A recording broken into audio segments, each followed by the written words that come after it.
તમે કોઈ પણ ગામમાં જાઓ અને દરેક ગામમાંથી તમને એકાદી એવી વાત તો મળે કે અમારા ગામના ફલાણા બાપા, ફલાણા દાદા, ફલાણા ભા ઉતારા બથોબથ બાજ્યા હતા.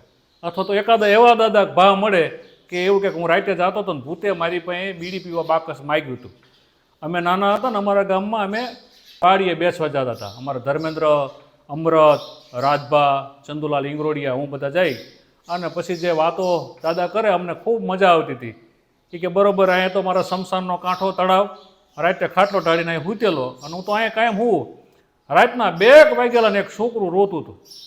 હું તો જાગી ગયો ને છોકરું જોયું તો રૂપાળું ને હવે મસ્ત મજાના એના ધોળા ધોળા દાંત અને મારી સામે માંડ્યું દાંત કાઢવા માંડ્યા. મેં તો આમ તેડીને હું તો બોલ્યો, વાહ તારા દાંત, તારી દાંતુડી તો જો કેવી સરસ ઝીણી ઝીણી દાંતુડી છે. છોકરું બોલ્યું, એ કે દાંતુડી જો મારી ટાંટુડી પગ જો, તા તો તળાવની પાડ સુધી લાંબા પગો અને લીધું ધાર્યું હાથમાં, ઊભો રહે અને એ ગુમ બીવે બીજા કે.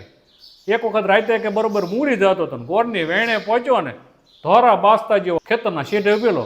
હજી તો વિચાર કરું ન કરું તા તો પાયો ઉભો રહ્યો, ખંભે કોદાર્યો અને સીધે ઊભો રહે તા નમરે કે. એટલે એ બધી વાતો સાંભળવાની અમને ખૂબ મજા આવતી હતી. તમારા ગામમાં પણ આવી બધી વાતો થતી છે, પણ આવી ક્યાંક તમે વાત તમારા ગામમાં સાંભળી હોય અને કોઈક કહેતા હોય તો કોમેન્ટમાં લખજો કઈ વાત સાંભળી હતી. આભાર, ધન્યવાદ.